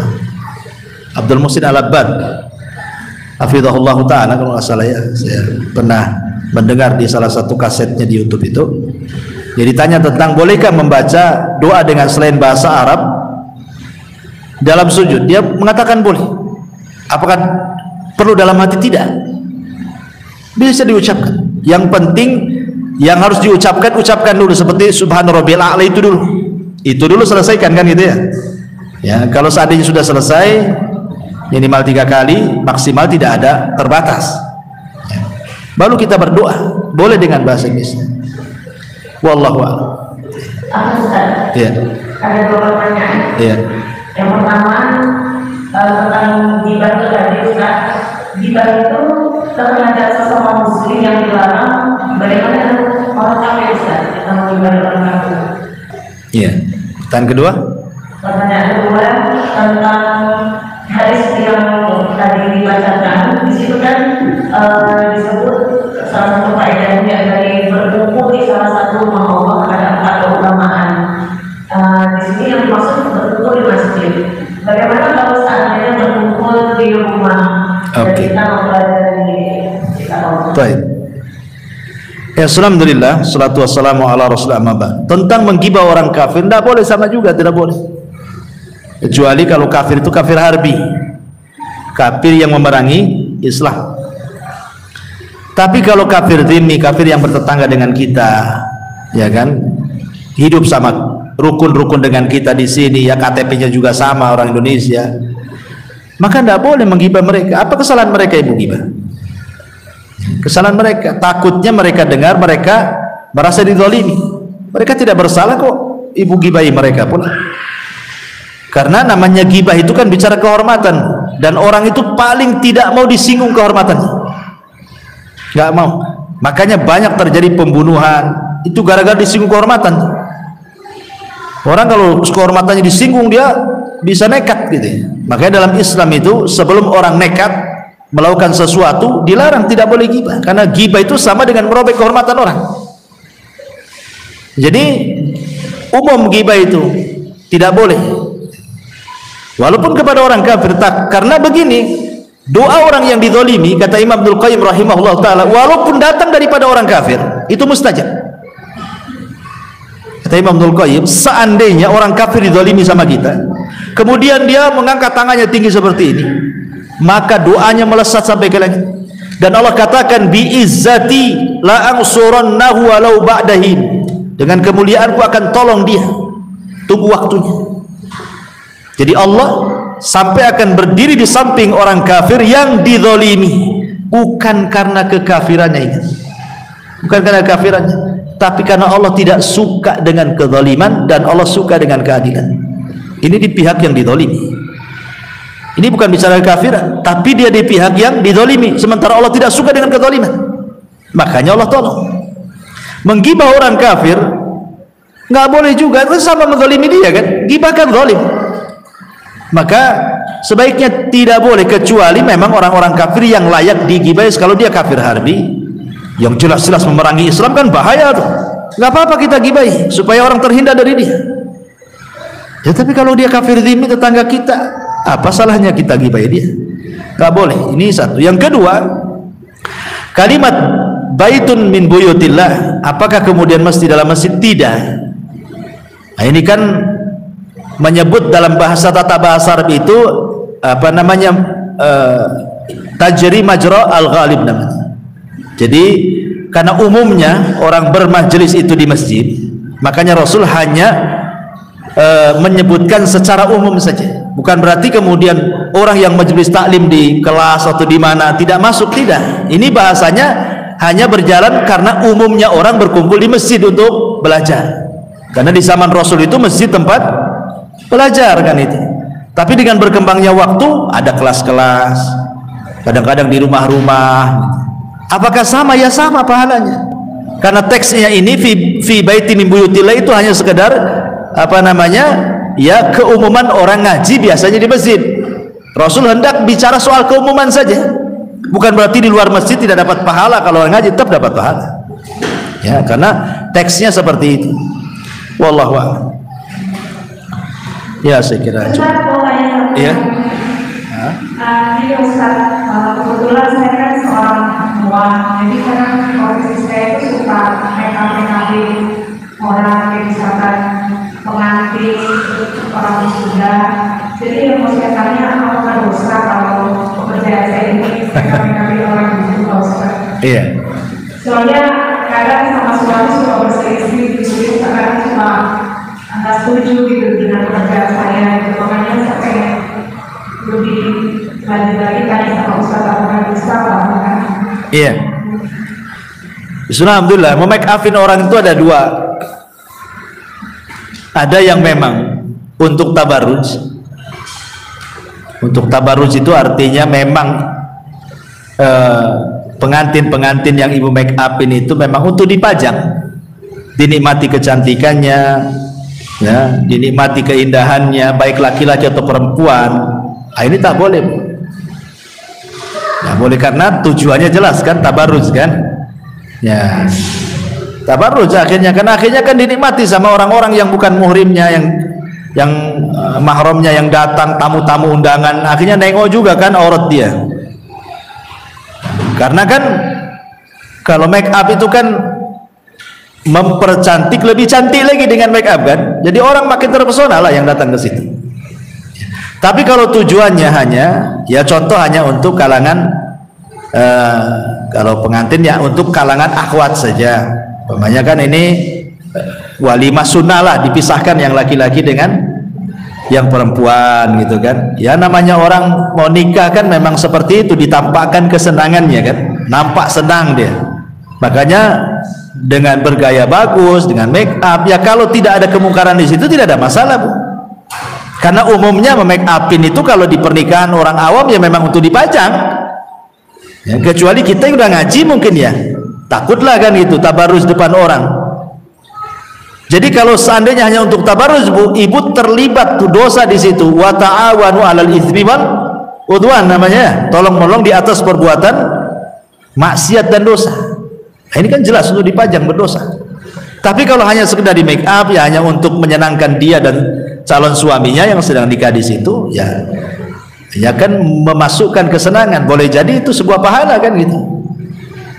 Tapi kalau seandainya tadi, makanya saya tanya, ini untuk apa make upnya? Kalau hanya untuk tabarruj saja sebaiknya jangan. Ibu tolak kan itu.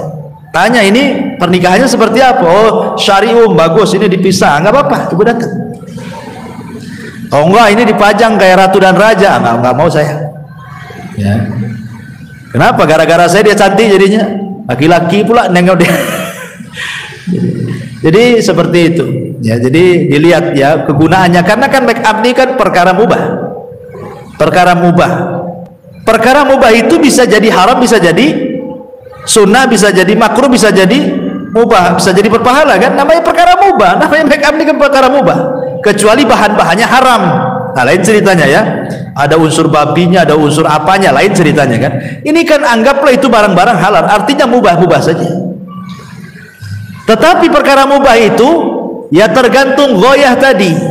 Makanya kenapa wasilah itu menentukan tujuan. Wasilah itu menentukan tujuan. Kalau tujuannya jahat, berarti wasilahnya ikut jahat. Kalau tujuannya baik, wasilahnya ikut baik. Nah, gitu maksudnya ya. Makanya jangan pernah menghalalkan wasilah untuk sebuah tujuan ghayah, kata para ulama. Dalam sebuah kaidah usul fikih itu, ma la yatimul wajib illa bihi fahuwa wajib, ma la yatimul haram illa bihi fahuwa haram. Tidaklah sempurna sebuah kewajiban kecuali dengan wasilah ini, maka wasilah ini terkadang jadi wajib. Atau tidak sempurna sebuah haram kecuali dengan wasilah ini, maka wasilah ini jadi haram. Contoh, salat. Salat itu tujuan kita, tapi kan tidak bisa kecuali dengan wudu. Kalau salat tanpa wudu sah? Nggak sah. Berarti wudu jadi wajib. Kenapa? Salatnya wajib. Sementara tidak mungkin orang sholat sah sholat wajibnya kecuali dengan wudhu. Berarti wudhu yang tadinya sunnah jadi wajib. Kenapa? Menyempurnakan yang wajib. Berzina haram, jelas. Berzina haram. Maka wasilah-wasilah yang mengantarkan kepada perzinahan haram. Makanya Allah mengatakan wala taqrabu zina. Allah tidak katakan jangan berzina, tapi jangan dekat-dekat zina. Artinya jangan mendekati wasilah yang mengantarkan kepada zina, gitu maksudnya. Karena wasilah itu bisa terhukum dengan hukum tujuan ya. Jadi sebaiknya dirinci dulu kalau hendak merias orang ya. Wallahu a'lam. Masih boleh satu lagi? Iya. Masih terkait dengan iman ya Ustaz. Gimana hukumnya ya Ustaz ketika seseorang yang membuka sendiri aibnya di media sosial ya Ustaz, dan ada yang positif dan ada yang negatif. Misalnya seseorang itu ingin menjelaskan tentang keadaan dirinya, terus kita merasa prihatin karena dia sudah bawakan di media sosial, terus orang yang membicarakan dia itu termasuk pribadi dia, sementara dia membuka sendiri aibnya. Ada inisialnya enggak? Maksudnya ketika dia mengumpulkan di medsos itu entah dalam bentuk tulisan atau mungkin ketika dia bercerita dikaburkan orangnya, atau memang nampak gitu orangnya atau disebut namanya? Kita menceritakan tidak menyebutkan nama, maksudnya dia menceritakan tentang diri dia sendiri di media sosial ya. Misalnya dia dia dikasih selama ini dia orang misalnya ya, tapi penilaian orang dia itu diwakafkan atau dilibatkan. Jadi ketika dia itu ada menerima upah dari ngajar ya Ustaz, orang-orang komen gitu Ustaz, katanya ini kan selama ini saya itu bayar tapi penilaian orang gratis gitu. Terus untuk curahkan hatinya jadi di media sosial gitu Ustaz. Tapi tahu itu akunnya Ibu ya? Atau pakai akun begini Pak, ya. Jadi masalahnya gini, kalau seseorang itu menceritakan untuk sebuah pelajaran bagi orang lain tanpa disebut statusnya, dia hendak menceritakan dirinya sendiri, tapi dia mengatakan ya pada satu hari ada seseorang, pada seseorang itu dirinya. Dia hendak menceritakan dirinya, tapi orang tidak tahu kalau itu dirinya, tapi membahasakan dengan bahasa yang lain hanya untuk diambil ibrah. Adalah dulu seseorang itu dulu jahat begini, akhirnya dia bertobat jadi baik begini kan. Padahal sebenarnya menceritakan dirinya kan ya. Tetapi itu akan sulit juga, akan berkaitan dengan niat kita masalahnya. Menceritakan diri sendiri itu takutnya masuk ke ujub ya kan. Nah, yang anak-anak itu kan dia jelas-jelas menceritakan alamatnya, tentangnya, yang namanya kan kita yang melihat postingan dia terus membicarakan kasihan gitu. Kenapa itu kamu dibagi dia juga gitu? Ya nggak apa-apa kalau dia kita terbaca memang dia kesulitan, ya nggak apa-apa, kita bantu saja. Tetapi bagi dia yang menceritakan aibnya kepada orang lain, itu kan urusan dia. Tapi ibu yang baca statusnya, kok kasihan orang ini, ibu akhirnya tolong kan. Ditolong pun setelah betul-betul dicek kebenarannya kan. Bisa saja dia hanya nulis minta begini-begini, padahal sebenarnya tidak seperti itu. Kan namanya penipuan di zaman sekarang ini banyak lewat medsos kan. Ya enggak masalah kan, ibu kan bukan menceritakan. Yang masalah itu kalau ibu kemudian copy paste, menceritakan lagi kepada orang. Nah itulah copy paste yang salah ini. Sekarang ini kan takut begini loh, di dalam hadis Nabi SAW ketika Rasul itu diperlihatkan azab kubur. Jadi ada salah satu azab kubur yang diperlihatkan Rasul itu, ada orang yang digantung kakinya di atas, kepalanya di bawah. Kemudian di sampingnya ada orang pegang pisau model cerulit bengkok, kemudian dimasukkan di lidahnya, kemudian diiris sampai tengkuknya, kemudian dimasukkan ke lubang hidungnya, diiris sampai ke tengkuknya, kemudian sebelah kirinya juga sama. Tiba-tiba kemudian sembuh lagi, diiris lagi seperti itu. Jadi Rasul mengatakan kepada Jibril, ini hukuman apa ini mahadzan? Ini kenapa orang ini kok disiksa kayak gini katanya kan? Maka kemudian Jibril mengatakan, orang ini yakdzib kadzib hatta balagal ufuq. Karena pekerjaan dia di dunia suka berdusta sampai dustanya itu memubung sampai ke ufuk, sampai ke langit. Para ulama ini kalau dulu iskal kalimat berdusta sampai ke ufuk ini, tapi hari ini tersingkap hadis itu. Kalau zaman dulu berdusta untuk menyebarkan dusta itu sulit, belum ada medsos loh ya, belum ada handphone, belum ada apa, menyebarkan sebuah dusta itu sulit. Mau satu kampung itu sulit gitu kan. Dan sekarang satu tulisan hoax kita sebar, satu klik, satu detik saja satu dunia sudah tahu. Itu kan, itu yang dikhawatirkan ya, dustanya itu kalau lewat media itu yang temakan korban banyak, yang terbaca oh iya benar, padahal nggak benar kan, kan dusta itu kabar berita kan. Ini kasihan dibantu, akhirnya semua orang bantu dia, padahal sebenarnya nggak seperti itu ya. Itu dikhawatirkan seperti itu. Nah, makanya harus hati-hati ya, kalau membantu orang ya seikhlasnya saja. Kalau memang dia, kita masih meragukan betul tak beritanya kayak gini kan, nah, kecuali tabayun dulu betul-betul apakah dia orang susah, orang ini, sebelum kita share ke orang. Jadi di cross check dulu kebenaran orang yang mau dibantu itu. Jangan yang melihat saja langsung dibantu, ternyata dia sedang nipu umpamanya. Nah, jadi kan penipuan yang tersebar, penipuan yang terstruktur ya, pasif masif atau istilahnya itu apa, kemana-mana kan. Nah itu makanya sebaiknya tabayun dulu.